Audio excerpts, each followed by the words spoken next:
আপনার আমরা সবসময় মনে করি যে আপনি যদি টেস্ট ক্রিকেট কেন বলি longer person is real test of your character temperament.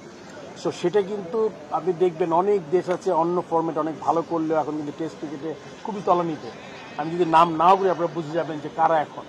So এইটাতে ভালো করার জন্য কিন্তু নির্দিষ্ট পরিকল্পনা, আপনার অবশ্যই ভালো কন্ডিশনে ম্যাচ খেলা এবং প্লেয়ারদের সুযোগ সুবিধা বৃদ্ধি করা। সুযোগ সুবিধা শুধুমাত্র টাকা পয়সা নয়, কিন্তু আপনার ফ্যাসিলিটিস, ড্রেসিং রুম, উইকেট যেখানে খেলবেন আপনি, ট্রান্সপোর্টেশন, সব জিনিস যদি আমরা ইমপ্রুভ করতে পারি, আই এম শিওর এটা কি হঠাৎ করে হবে না। মনে করেন জিনিসটা হবে কি যে আপনি প্রায়োরিটি দিচ্ছেন কতটুকু টেস্ট ম্যাচে ভালো করার, যে প্রায়োরিটি যেন ঠিক মতো দেই। আর এখন আমাদের দেশে আপনি মনে করেন একটা ছোটোখাটো ট্রানজিশনে চলছে, কিন্তু আমাদের 3, 4, 5টা অনেক এক্সপিরিয়েন্স প্লেয়ার কিন্তু চলে যাচ্ছে। এটা কিন্তু যে কোনো দেশের ক্ষেত্রে এই এই এই ইয়েটা তৈরি হয়, কিন্তু সেই ক্ষেত্রে যদি যারা পূরণ করবে তারা যদি ঠিকমতো আমরা তৈরি করতে পারি তাদের, তাহলে কিন্তু এই আপনার যেই যারা টপ প্লেয়ার মাঝে মাঝে রিটায়ার করবেন একটা স্বাভাবিক প্রক্রিয়া। কিন্তু আমাদের নজর রাখতে হবে যে আমাদের পাইপলাইনটা আমরা ঠিকমতো এগিয়ে দিতে পারছি কিনা, এটা খুব ইম্পর্টেন্ট। পাইপলাইনটা যেটা আমি বলেছি একটু আগেও, যে আমাদের পাইপলাইন আপনার এখনও জিনিসটা ভাঙা অবস্থায় আছে। এটি নিয়ে আমাদের আরও বিশাল পরিকল্পনা করতে হবে, সো দ্যাট আমরা রেগুলার বেসিসে প্লেয়ার পাই যারা। এটা আপনি অত্যন্ত গুরুত্বপূর্ণ, হয়তো মিস করেছে আপনার কোয়েশ্চেনটা প্রথম, এটা খুবই গুরুত্বপূর্ণ। সিসিএম যারা রেকর্ড রেখেছে এবং আই এম শিওর কেউ না কেউ খেলা দেখেছে, এদের থেকে একটা মানে আপনার ফিডব্যাক বা আপনার ওদের থেকে সিলেক্টর অলরেডি আছে, এদের থেকে আমরা চেষ্টা করব যে একটা পুল করার।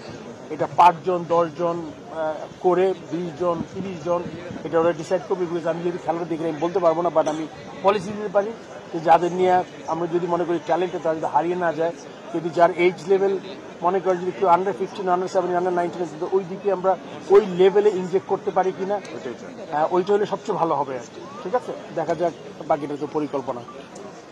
আসলে ভারত এই মুহূর্তে আমাদের এরকম করে কিছু জানায়নি। একটা পত্রিকার নিউজ আমি যেটা আপনি কথা বললেন শুনেছি, বাট ওরা কিন্তু পুরো ট্যুর কনফার্ম করেছে এবং আইটিআরএ তৈরি হয়ে গেছে। আসলে আপনি সিচুয়েশনটা তো আমি এই মুহূর্তে বলতে পারবো না, বাট এই মুহূর্তে পুরো ট্যুর আছে এবং এটা নিয়ে কোনো কথা আমি শুনিনি যেটা হবে না। আপনি জানেন যে আমি 2বার আইসিসি মিটিংয়ে, প্রথমবার তো বিসিসিআই সেক্রেটারি ছিল জয়, তার সাথে কথা বলেছি, ব্যক্তিগতভাবে রিকোয়েস্ট করেছি। পরের বার উনি যখন মিটিং করেছি তার সাথে, সে তখন আইসিসির চেয়ারম্যান হয়ে গেছে, বাট তার তো একটা ভালো ইনফ্লুয়েন্স আছে বিসিসিআইতে।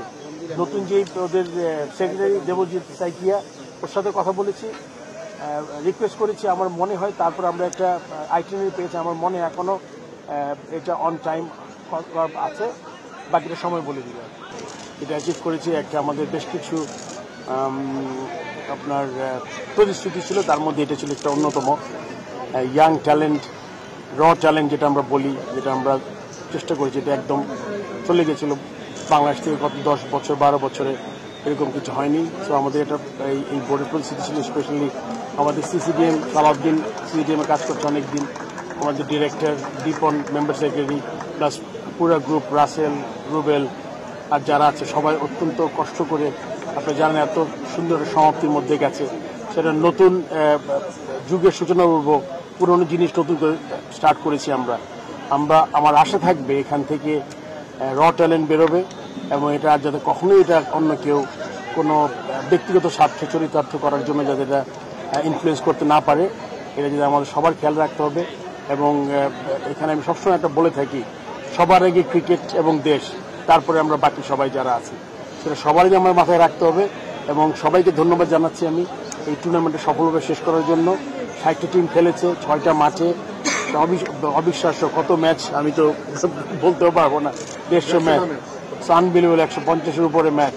সো এটা সফলভাবে, এবং আপনারা জানেন যে এবার আমাদের যেই স্কেডিউল ছিল, right from 3rd division, 2nd division, 1st division and premier league, সবগুলো ম্যাচ টাইমলি শেষ হয়েছে, ইনক্লুডিং কোয়ালিফাইং। সো আমাদের যদি আমরা জানি কোনো এক্সটার্নাল ইনফ্লুয়েন্স না থাকে, যে কোনো জিনিস কিন্তু আমরা অত্যন্ত চমৎকারভাবে শেষ করতে পারি, যেটা আবার প্রমাণিত হয়েছে। আমি আশা করব আমরা ক্রিকেটের বিষয়ে আরও এগিয়ে যাব এবং আমাদের দেশে মাঝখানে যে ভ্যাকিউমটা হয়েছে বা যে স্পেসটা তৈরি হয়েছে এবং যেই পাইপলাইনটা নষ্ট হয়েছে, এটা আমরা চেষ্টা করব যাতে আগামী 3-4 বছরের মধ্যে এটা আমরা পূরণ করতে পারি। এটা প্রত্যাশা থাকবে। সবাইকে ধন্যবাদ। কোনো প্রশ্ন থাকবে? এই এই এই জায়গাটা ক্রিকেট বোর্ডের প্রেসিডেন্টের অনেক ধরনের ইন্টারেস্ট আছে এখানে, তো তারা হতে পারে। এবং আমরা আসলে অনেক সময় আমি জানি না ভালো কাজগুলো নিচে পড়ে যায় অন্যদের আউটার মানে এক্সটার্নাল ইনফ্লুয়েন্সে। তো আমরা চেষ্টা করব, দুটোই করব, ভালো কাজের প্রশংসা করব, খারাপ কাজের সমালোচনা হবে, এটাই কিন্তু স্বাভাবিক।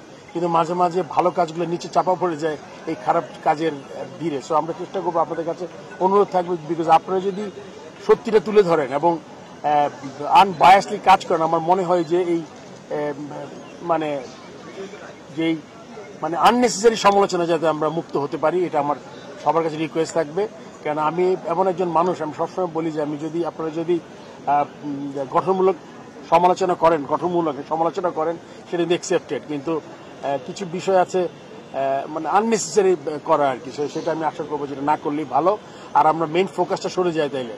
আপনি যদি ক্রিকেটের যে মেইন ফোকাস, আমার দায়িত্বটা কি বাংলাদেশ ক্রিকেটকে এগিয়ে নিয়ে যাওয়া, ওগুলাতে যে আমাদের ত্রুটিগুলো আছে ওগুলো আমরা তুলে ধরার চেষ্টা করবো প্রথম, তারপরে বাকি কাজ।